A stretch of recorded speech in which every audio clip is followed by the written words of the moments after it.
और याद रखना यहाँ स्वयं भगवान बैठा हुआ है। बोलो बैठा हुआ है कि नहीं? बुलाने की जरूरत नहीं है, सामने भगवान बैठा है। जनक ने कहा मेरी प्रतिष्ठा कैसे जाएगी, कैसे जाएगी मेरी प्रतिष्ठा? लेकिन तुमने कसर नहीं लगाई, 10,000 पहुंच गए। जनक जी ने कहा एक बात बताओ, मान लो 10,000 मिलके तोड़ देते तो हम बेटी का विवाह किसके साथ करते? बताओ राजाओं, बोलो बोलो जल्दी। राजाओं ने कहा जनक जी हम लोगों का ये पक्का इरादा था, क्या कि मिलकर के पहले तोड़ो और जब धनुष टूट जाएगा फिर 10,000 आपस में अपनी अपनी तलवारें निकाल के युद्ध करो और जब सब मर जाएंगे बाद में जो जिंदा बचेगा उसी के साथ पिता का विवाह कर देते। तुम और क्या था? यही सोच थी। बोलो बोलो भाई, ईमानदारी से बताओ, ये अहंकारी भी है और महामूर्ख भी है। बोलो है कि नहीं? ये मूर्ख नहीं है, ये तो महामूर्ख है। अहंकारी तो है ही है लेकिन महामूर्ख है। जनक जी ने कहा तजहु वास निज निज ग्रह जाहू और लिखा न विधि बई दे विवाहू। जाओ अपने अपने घर। राजाओं ने कहा नहीं जाएंगे नहीं जाएंगे नहीं जाएंगे। और जनक अगर तुम जिद करोगे तो मुझसे युद्ध करो, हम युद्ध करने के लिए तैयार हैं। देखो धनुष का धनुष नहीं तोड़ पाए और लड़ने के लिए अलग तैयार बैठे हैं। देखा ये कितने बड़े मूर्ख हैं, महामूर्ख हैं। कहते हम युद्ध करने के लिए तैयार हैं लेकिन अभी नहीं जाएंगे जनकपुर छोड़कर। जनक जी ने कहा कि जब धनुष नहीं तोड़ पाए तो फिर मैं विवाह कैसे करूंगा, विवाह कैसे करूंगा? राजाओं ने कहा हम लोगों ने एक युक्ति बनाई। क्या युक्ति बनाई? बोले हम लोगों ने ये युक्ति बनाई है कि देखो सफल नहीं हुए हैं धनुष तोड़ने में, लेकिन 10,000 सब बैठे रहो। फिर बोले बाद में कोई तो जाएगा धनुष के पास और जो भी धनुष को तोड़ेगा तो हम भले ही धनुष नहीं तोड़ पाए लेकिन जो धनुष तोड़ेगा कम से कम उसके साथ तो युद्ध करेंगे ही करेंगे। इसका मतलब यह है कि हम धनुष नहीं तोड़ पाए लेकिन धनुष तोड़ने वाले से जरूर हम निपटेंगे। बोलो है महामूर्ख के नहीं? जैसे इलेक्शन में देखा आपने, जो व्यक्ति मतदान गणना जहां होती है, मतगणना जहां होती है, मतगणना केंद्र बनता है कि नहीं बनता है? मतगणना केंद्र पर मतगणना होती है, इसके बाद कलेक्टर के द्वारा प्रमाण पत्र जीत का मिलता है। बोलो मिलता है कि नहीं मिलता है? लेकिन मतगणना में ही पता चल जाता है कि हम हार गए। बोलो पता चल जाता है कि नहीं हार गए? लेकिन हारा हुआ कैंडिडेट कहता है कि हम जाएंगे नहीं जाएंगे नहीं जाएंगे नहीं। अरे जब तुम जीत नहीं पा रहे हो, हार गए हो, तो क्यों नहीं जा रहे हो? बोले जीत का प्रमाण पत्र जिसको मिलेगा तो हम भले ही जीत नहीं पाए लेकिन कम से कम जो जीतेगा उसकी हड्डी तो तोड़ ही सकते हैं, इतना तो हम कर ही सकते हैं। इतनी ताकत तो हमारे अंदर है ही है कि जो जीता है उसकी तो हड्डी पसली तोड़ ही सकते हैं। ये क्षमता तो हमारे अंदर है। सोचो जरा, विचार करो, इन अविवेकियों के द्वारा क्या देश का कल्याण हो सकता है? बोलो ऐसे निकृष्ट विचारधारा वाले लोग अगर विधानसभा और लोकसभा में पहुंचेंगे तो ईमानदारी से बताओ ना प्रदेश का कल्याण ना देश का कल्याण। बोलो प्रदेश भी खतरे में और देश भी खतरे में है। ये निकृष्ट सोच है, निकृष्ट विचारधारा है। तो आज मैं कहना चाहता हूँ, कान खोल करके सुन लेना, ये राजा सोच रहे हैं कि जो धनुष को तोड़ेगा हम उससे युद्ध करेंगे और युद्ध करके उसको पराजित करेंगे और जनक से भी युद्ध करेंगे। यदि जनक सहायता करते हैं धनुष तोड़ने वाले की तो जनक से भी युद्ध करेंगे और सीता को हठपूर्वक ले ही जाएंगे। बोलो ये अहंकार बोल रहा है कि नहीं बोल रहा है? विनाश काले विपरीत बुद्धि। विनाश का समय आ गया है। किसका समय आ गया है? विनाश का समय आ गया है। और विनाश का समय जब आ जाता है तो हनुमान जी रावण को समझाए, रावण समझा क्या? बोलो भाई, मालवंत ने रावण को समझाया, हनुमान जी ने रावण को समझाया, विभीषण ने रावण को समझाया, उसके बेटे प्रहस्त ने भी रावण को समझाया, यहाँ तक मंदोदरी ने भी रावण को समझाया। लेकिन बोलो रावण को सबने समझाया लेकिन समझा क्या? नहीं समझा, विनाश काले विपरीत बुद्धि, मरने का समय आ गया था ना, इसलिए काहे को सुनता, काहे को समझता, विनाश का समय आ गया था। तो क्या इन राजाओं के विनाश का समय आया है? अब सुनते जाओ, एक एक बात सुनते जाना, बहुत महत्वपूर्ण बात मैं बता रहा हूँ, एक एक बात सुनना जरा। मैं एक बात कहता हूँ, राम जी ने कुठार के बल पर परिवर्तन नहीं किया है। परशुराम जी तो कुठार के बल पर परिवर्तन करना चाहते हैं, लेकिन राम जी सुंदर व्यवहार के बल पर परिवर्तन करना चाहते हैं। बस यही तो राम में और परशुराम में अंतर है। परशुराम जी कुठार के बल पर परिवर्तन चाहते हैं, लेकिन भगवान राम व्यवहार के बल पर परिवर्तन चाहते हैं, व्यवहार से परिवर्तन। यही राम जी की नीति है। जनकपुर में जरा देखना, सुनना, ये प्रसंग कितना महत्वपूर्ण है और तुम सबके लिए परम कल्याणकारी है, लाभकारी है। सुनते जाओ। 10,000 राजा सब बैठ गए अपनी अपनी आसन पर। जनक जी ने कहा, मैं क्या देख रहा हूं?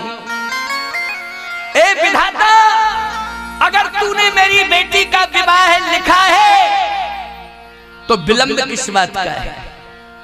विलंब किस बात का है? मैंने प्रतिज्ञा की है कि जो धनुष को तोड़ेगा उसी के साथ बेटी का विवाह करूंगा, लेकिन आज क्या मुझे प्रतिज्ञा बदलनी पड़ेगी?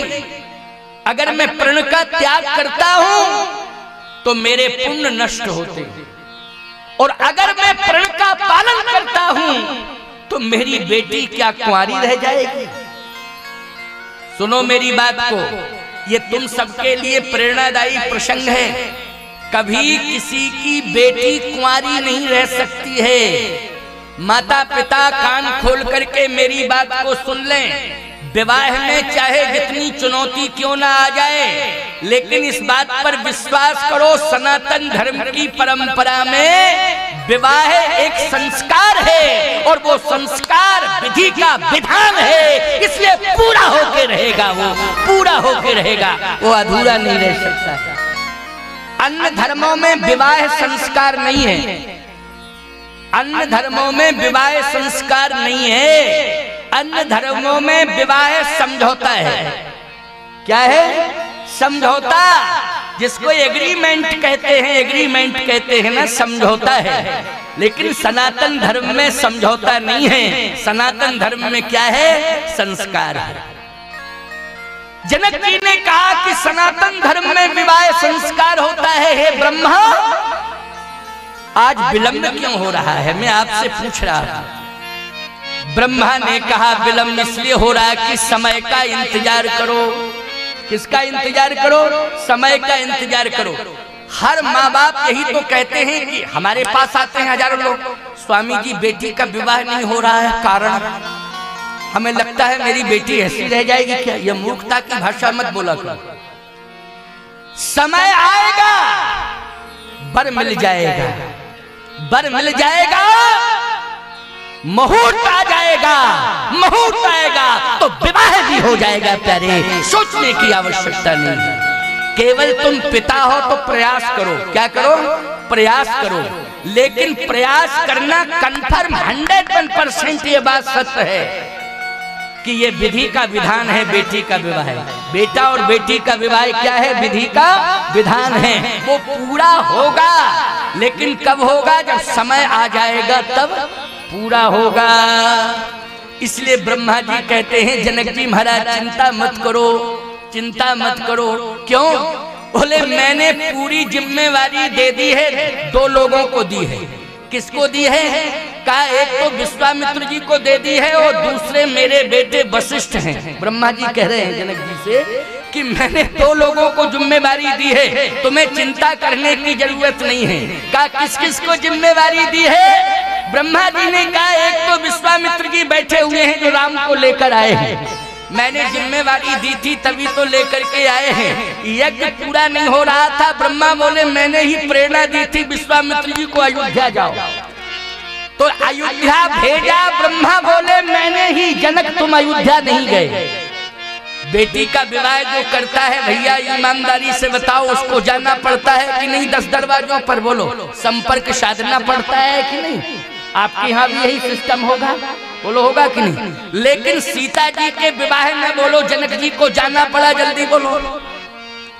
वर देखने के लिए जनक को नहीं जाना पड़ा। ब्रह्मा जी ने कहा जनक मैंने स्वयं विश्वामित्र को प्रेरणा देकर भेजा है, और विश्वामित्र जी लेकर के आए। ब्रह्मा बोले जनक यज्ञ तो बहाना था, लेकिन विश्वामित्र को भेज करके राम को मिथिला लाना था और सीता का विवाह कराना था। सीता का विवाह कराना था। समझ में आई बात कि नहीं आई? सीता का विवाह ये मेरा ही विधान था, और मैंने ही विश्वामित्र को भेजा, मैंने ही राम को बुलाया है। और आज बोलो राम कहाँ बैठे हुए हैं? जनक जी बोले सामने बैठे। तो बोले चिंता मत करो। तो कब तक बैठे रहेंगे?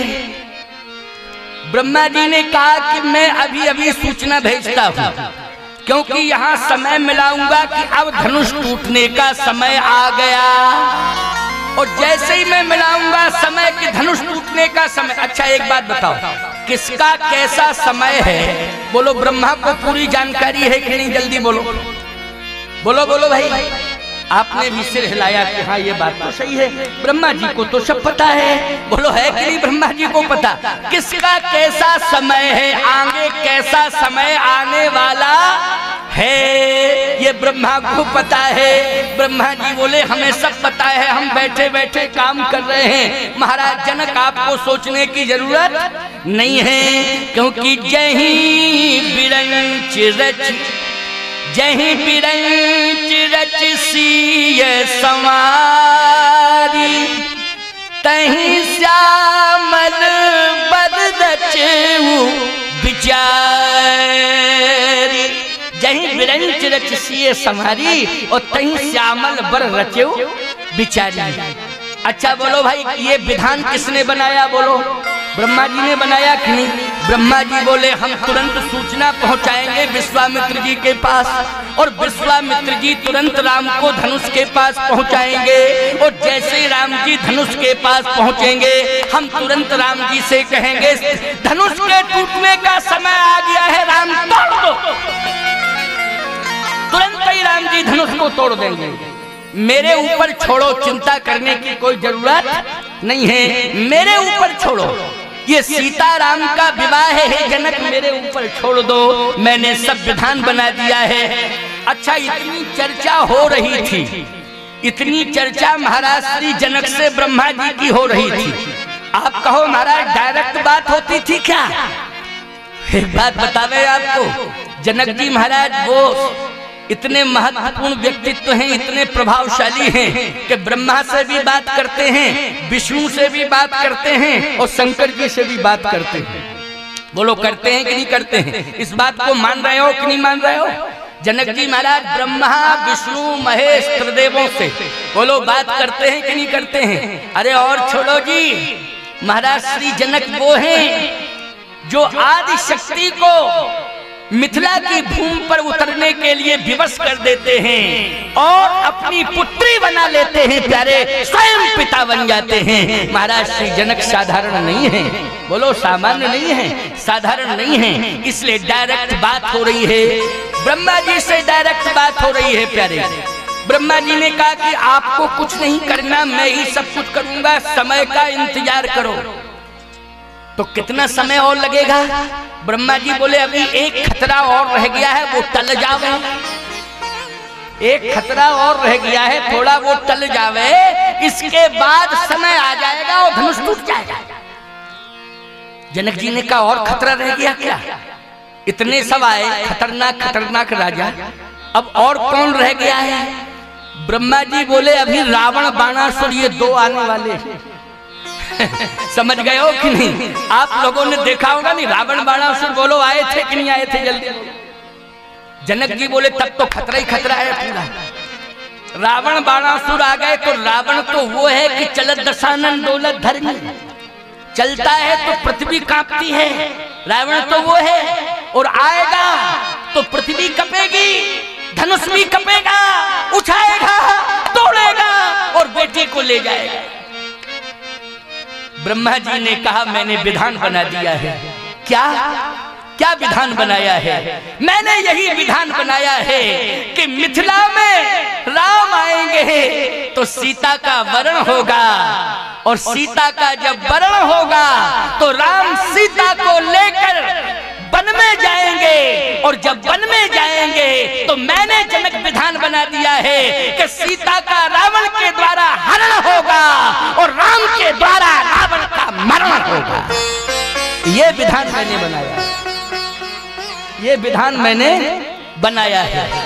इसलिए याद रखना, पूरे वनांचल में आपको मालूम होना चाहिए मिथिला से महाराज जनक केवल चित्रकूट तक गए, लेकिन इसके बाद जब सीता का हरण हुआ तो जनक जी एक दिन भी नहीं गए राम के पास। बोलो क्यों? जनक जी पहले ही जानते थे कि ब्रह्मा ने बता दिया कि सीता का हरण होगा तो रावण का राम के द्वारा मरण होगा। ये महाराज श्री जनक को पहले से ही मालूम था, इसलिए जनक जी सीता हरण में कोई प्रतिक्रिया नहीं किए और न ही राम के पास गए। बोलो गए क्या? महाराज चित्रकूट तक तो गए हैं, चित्रकूट के बाद फिर यात्रा नहीं हुई जनक जी महाराज की, नहीं गए महाराज श्री जनक, क्योंकि जानते थे ब्रह्मा ने पूरा विधान बता दिया था, सुना दिया था। इसलिए जो भी हो रहा है वो विधि के विधान के अनुसार हो रहा है। ध्यान से सुनना। आओ एक बात और सुन लो, और बात क्या, आज तो जयमाला कार्यक्रम करा ही देंगे चाहे कुछ भी हो। जयमाल कार्यक्रम आज होगा ही होगा, बस थोड़ा सा इंतजार करना पड़ेगा। बड़ी सुंदर कथा है, इसलिए आप सबको मन लगा के सुनना है। और मात्र मेरी कथा के तो 2 ही दिन शेष रह गए हैं। बोलो रह गए कि नहीं? कल परसों मानी 17 तारीख तक मुझे रहना है। वैसे सुनने में तो ये आ रहा है कि 18 को भी कार्यक्रम रहेगा। हाँ, 18 तारीख को भी कार्यक्रम रखा जाएगा। मुझे तो सूचना 17 तारीख तक की मिली थी, लेकिन यहाँ आके पता चला कि कार्यक्रम 18 तक भी होगा। अच्छी बात है, होना भी चाहिए, क्या दिक्कत की बात है? अरे मैं कहता हूँ 18 तारीख तक नहीं, 18 दिन तक कथा होनी चाहिए। 18 तारीख क्या, 18 दिन तक कथा होनी चाहिए। बोलो भाई, हाँ ऐसे प्रेमी श्रोताओं के बीच में क्या 18 तारीख 18 दिन तक लगातार हो कथा। और कभी कोई समय आएगा प्यारे तो याद रखना, प्रभु प्रेरणा से जो वाक्य निकल गया है वो निश्चित पूरा होगा। भगवान पूरा कराएंगे, भगवान पूरा कराएंगे, हनुमान जी पूरा कराएंगे। चिंता करने की आवश्यकता नहीं है। इसलिए ध्यान से सुनो मेरी बात को, बहुत ध्यान से सुनो। ये अफवाह बीच में फैला दी थी ना, माताएं बैठी थी, चोर चोर आ गए, चोर आ गए। कोई नालायक राजा आ गया था, जैसे मिथिला में नालायक राजा आ गए थे, नहीं आ गए थे, वैसे ही कोई नालायक राजा। भाई राजा कहने में सम्मान है और नालायक कहने में उसकी वास्तविकता है। क्यों भाई, दोनों बातें हो गई कि नहीं हो गई? हाँ, नालायक राजा है, उसने अफवाह उड़ा दी, उसने अफवाह चोर चोर चोर। चोर क्या बिगाड़ेंगे? चोर का नाम, चोर का गांव, पता सब मैं बता दूंगा, चिंता मत करना।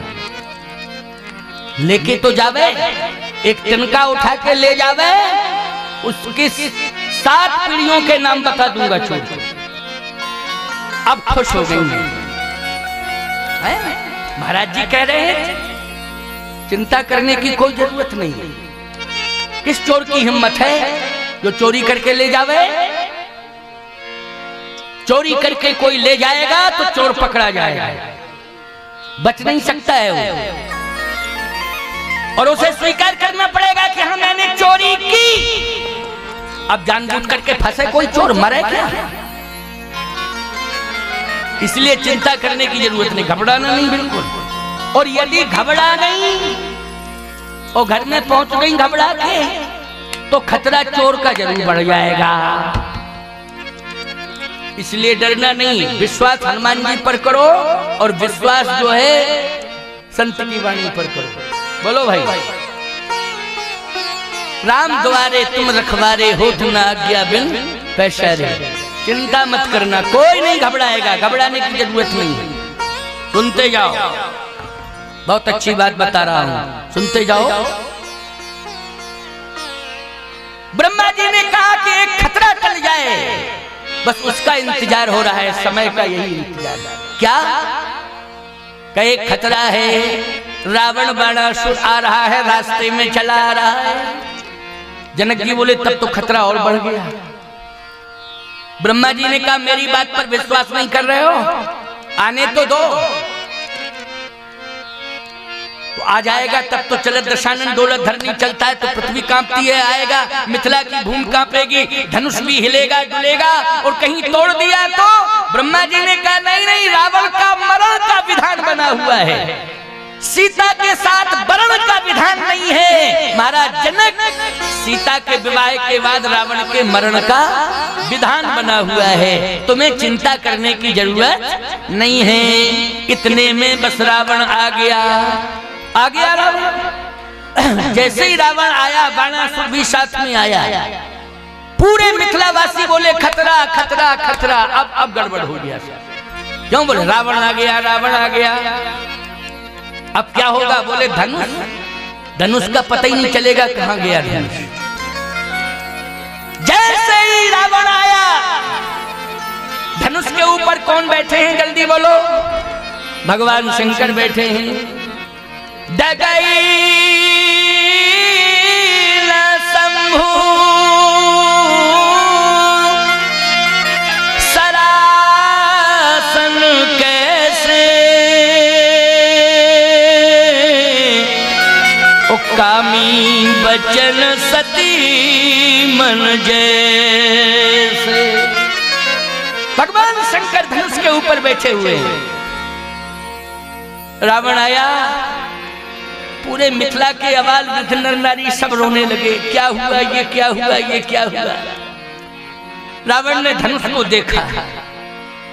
जैसे ही धनुष को देखा, भगवान शंकर ने कहा सावधान, तूने रावण अगर धनुष को छू लिया तो मेरा तीसरा नेत्र खुलेगा जिसमें अग्नि है, तुझे जला करके खाक कर देगा। मेरा तीसरा नेत्र जला करके भस्मीभूत कर देगा। रावण कहता है भैया बाणासुर, गुरुदेव आज बहुत नाराज हैं। कहते हैं कि अगर धनुष को छू लिया तो मैं जला करके भस्म कर दूंगा, ये तीसरा नेत्र को भाजन बन जाएगा। आज अभी ये जला दूंगा, तुझे जला के खाक कर दूंगा। रावण ने कहा कि मेरी प्रार्थना यह है गुरुदेव भगवान, ये तो बताओ आप इतने नाराज क्यों हो? नाराज तो जनक जी से आपको होना चाहिए था कि ऐसी घोषणा क्यों, इस तरह की घोषणा क्यों कि नाराज तो जनक जी से होना चाहिए था आप। जनक जी ने ही तो कहा था सो पुरारी को दंड कठोरा, राज समाज आज जोई तोरा, त्रिभुवन जय समेत वैदेही बिनहि विचार बरहत तेहि। तो नाराज होना चाहिए था जनक जी से, लेकिन नाराज आप मुझसे हो रहे। भगवान शंकर ने कहा तुझे नहीं आना चाहिए था, और जो घोषणा महाराज जनक ने की है वो विधि का विधान, ब्रह्मा के अनुसार ब्रह्मा ने प्रेरणा दी है, इसलिए घोषणा की है। तुझे नहीं आना चाहिए था इसलिए कि सीता मेरी मां है। सीता कौन है? मेरी मां है। ये तुझे मालूम है कि सीता कौन है? मेरी मां है। अच्छा बोलो भगवान शंकर श्री जानकी जी को किस रूप में स्वीकार करते हैं? बोलो भाई, मां के रूप में। हे रावण, संसार में कोई मेरे माता पिता का नाम बता सकता है क्या? शंकर जी के माता पिता का नाम बताओ जरा। शंकर जी के माता पिता का नाम कोई नहीं बता सकता है। अच्छा एक बात आपको बता देंगे, ब्रह्मा विष्णु महेश, इन तीनों के पिता का नाम बताओ जरा। ब्रह्मा के बाप कौन है? तो केवल एक उदाहरण मिलता है। ब्रह्मा के बाप नारायण की नावते कमल प्रगट भगवान, ताते पुण्य ब्रह्मा भय बिरचौ सकल जहां। केवल इतना तो प्रमाण लोग दे देते, नारायण की नावते कमल प्रगट भगवान। लेकिन ब्रह्मा के बाप और शंकर जी के बाप और विष्णु के बाप कौन हैं? जासुवंश ते अरे उपजे नाना, शंभु बिरंज बोलो प्रमाण मिल गया कि नहीं मिल गया? अब इसमें शंका करने की जरूरत तो नहीं है। बोलो भाई, अगर शंका करते हो तो याद रखना ये बहुत बड़ा अपराध माना जाएगा। जास वंश पे उपजय नाना शंभु बिरंच विष्णु भगवाना। ब्रह्मा भी ब्रह्म को पिता मानते हैं और रुद्र भी ब्रह्म को पिता मानते हैं और स्वयं नारायण विष्णु भी ब्रह्म को क्या मानते हैं? पिता मानते हैं। बोलो मानते नहीं, प्रतिनिधित्व कर रहे हैं ये। जैसे पिता का प्रतिनिधित्व कौन करता है? पुत्र करता है कि नहीं करता है? बोलो भाई, पिता का प्रतिनिधित्व कौन करता है? पुत्र ही तो करता है। तो ये तीनों प्रतिनिधित्व कर रहे हैं प्यारे, ब्रह्मा विष्णु महेश।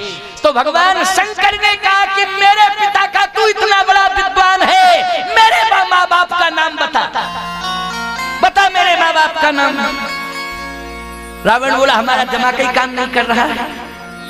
ऐसा प्रश्न आपने पहली बार किया। हम तो कैलाश पर्वत पर कई बार गए, लेकिन ऐसा प्रश्न आपने किया नहीं, लेकिन पहली बार किया है। वो किया है तो आप ही समाधान दें।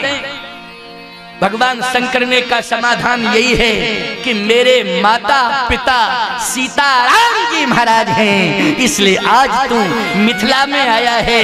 खैर इसी में है कि तू मिथिला की भूमि को प्रणाम करके जा, मिथिला की भूमि को प्रणाम करके जा। गोस्वामी जी कहते रावण बाण छुआ नहीं चापा, हारे सकल भूप करदा। रावण ने तो धनुष को छुआ भी नहीं, पहुंचा भी नहीं, छुआ भी नहीं। भगवान शंकर का उपदेश सुनकर वापस हुआ। और सत्य तो यह है कि इसने भगवान शिव को प्रणाम किया मिथिला में। जब भगवान शिव को प्रणाम किया तो बोलो मिथिला की भूमि को अपने आप प्रणाम पहुंच गया कि नहीं पहुंच गया? बोलो भाई, क्योंकि भगवान शंकर तो वही है ना। जैसे ही प्रणाम कर रहा था तो मिथिला की भूमि को भी प्रणाम पहुंच गया। इसलिए रावण बाण छुआ नहीं चापा, हारे सकल भूप करिदापा। अब इसने जब ये सुना भगवान शंकर के द्वारा तो कुंभकर्ण से कहता है कि वापस चलो, क्योंकि गुरुदेव भगवान कह रहे हैं, भगवान शंकर, कि छूना नहीं धनुष को। लेकिन एक बात बताओ बाणासुर, भोले बाबा जो है भांग के बहुत शौकीन हैं। थोड़ा सा भांग खाने के चक्कर में कहीं इधर उधर हो गए और इतने में ये शरारती राजा बैठे हैं, कहीं पहुंच के तोड़ दिए धनुष तो खतरा ही पैदा हो जाएगा। इसलिए इंतजाम कर देना चाहिए कि कोई राजा धनुष को ना तोड़ पावे। इंतजाम। तो बाणासुर बोला क्या इंतजाम होगा? इंतजाम क्या होगा? रावण ने का इंतजाम न किए देता। राहु से कहा, राहु आदेश दिया इधर। तो अंदर में था राहु। क्यों भाई? पूरे ग्रह उसके अंदर में। राहु से कहा इधर आओ। राहु आ गया। मैं जा रहा हूं लंका, तुम धनुष की रक्षा करना। भोले बाबा थोड़ा सा भांग पीने के शौकीन हैं, कहीं थोड़ा भांग पीने के चक्कर में इधर उधर हो गए तो ये शरारती राजा जो बैठे हैं धनुष को न तोड़ दे। तेरी जिम्मेदारी है कि कोई धनुष को तोड़ने न पावे, तू रक्षा करेगा। आप कहोगे महाराज ये बात कहीं लिखी तो नहीं है, रामायण ठीक से पढ़ो तो पता लग जाएगा। लिखा क्यों नहीं? रामायण में तो लिखा है। तो आप कहोगे उत्तरकांड में लिखा, उत्तरकांड में नहीं लिखा, बालई कांड में लिखा और मिथिला में ही लिखा। क्या बोले? नृप भुज बल विधुषु धनु राहु। बोलो लिखा है नृप भुज बल विधुषु धनु राहु और गरु कठोर विदित सब काहू। बोलो राहु है कि नहीं? धनुष के पास कौन है? जल्दी बोलो। राहु। अच्छा, जब राहु है धनुष के पास तो राजाओं का बल क्या है? चंद्रमा। बोलो है कि नहीं? अब ईमानदारी के साथ बताओ, कभी भी चंद्रमा सफल हो सकता है क्या? राहु के पास जाएगा। वैसे तो जाता नहीं है, राहु ही आता है चंद्रमा के पास, लेकिन ये जितने राजा हैं ये सब चंद्रमा की तरह बैठे हैं। गोस्वामी जी कहते हैं ये इतने मूर्ख हैं कि खुद ही जा रहे हैं राहु के पास। बोलो जा रहे हैं, इनकी बुद्धि खराब है। राहु के पास खुद ही चंद्रमा जा रहा है, लेकिन राहु बैठा हुआ है, रक्षा कर रहा है। भगवान शंकर स्वयं रक्षा कर रहे हैं। इधर रावण के संकेत से राहु रक्षा कर रहा है। बोलो कितने लोग रक्षा करने में लगे हैं। लेकिन जब राहु बैठा है तो फिर राहु की महादशा में कोई कार्य सफल होता है क्या? जल्दी सफलता में संदेह। अब विश्वामित्र जी महाराज इस मर्म को जानते हैं कि राहु देखो बैठा हुआ है। अच्छा, शंकर जी ने राहु पर ध्यान नहीं दिया। अब राहु कहता है रावण से, सरकार ये तो बताओ कि कब तक हम बैठे रहेंगे यहाँ? रावण ने कहा, है राहु, जब तक जनक जी महाराज धनुष यज्ञ की घोषणा कैंसिल ना कर दें, धनुष यज्ञ का प्रोग्राम कैंसिल ना कर दें, तब तक तुम बैठे रहे। और जैसे ही जनक जी धनुष यज्ञ की घोषणा कैंसिल करें, बस तुम तुरंत लंका चले आना। अब राहु इंतजार कर रहा है।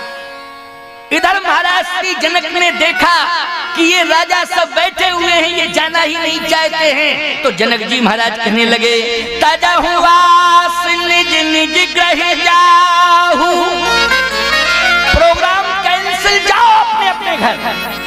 ताजा हुआ निज निज ग्रह जाहू।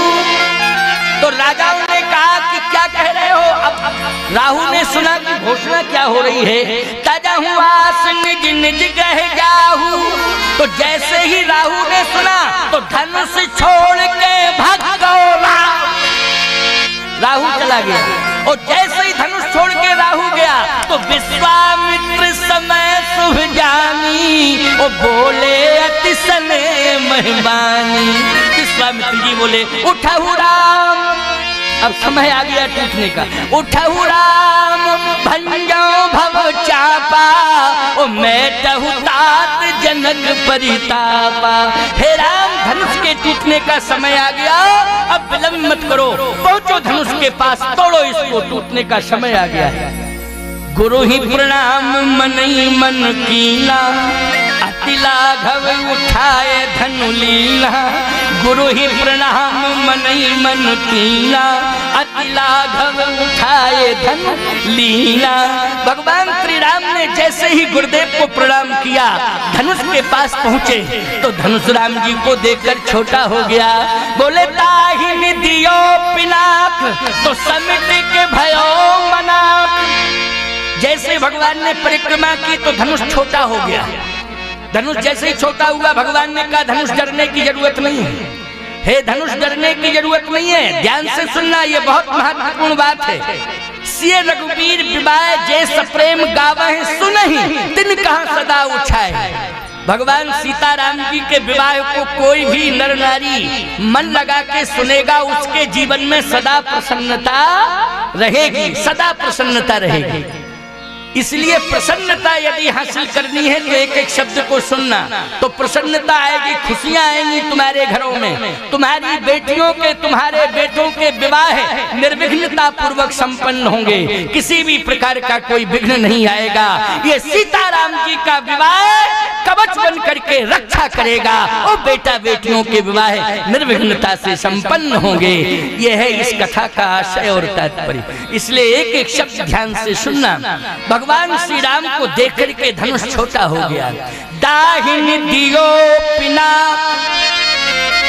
तो समिट के भयो मना, छोटा हो गया धनुष। और जैसे छोटा हुआ, भगवान राम ने कहा घबराओ नहीं, घबराओ नहीं धनुष, चिंता करने की जरूरत नहीं। अब राजाओं ने देखा कि ये धनुष हम लोगों को देख के बढ़ रहा था, ये राजकुमार गया छोटा सा, देख करके छोटा हो गया। राजाओं ने कहा धनुष छोटे हो गए, वो कोई बात नहीं, टूटना नहीं, टूटने में खतरा है, छोटे हो गए।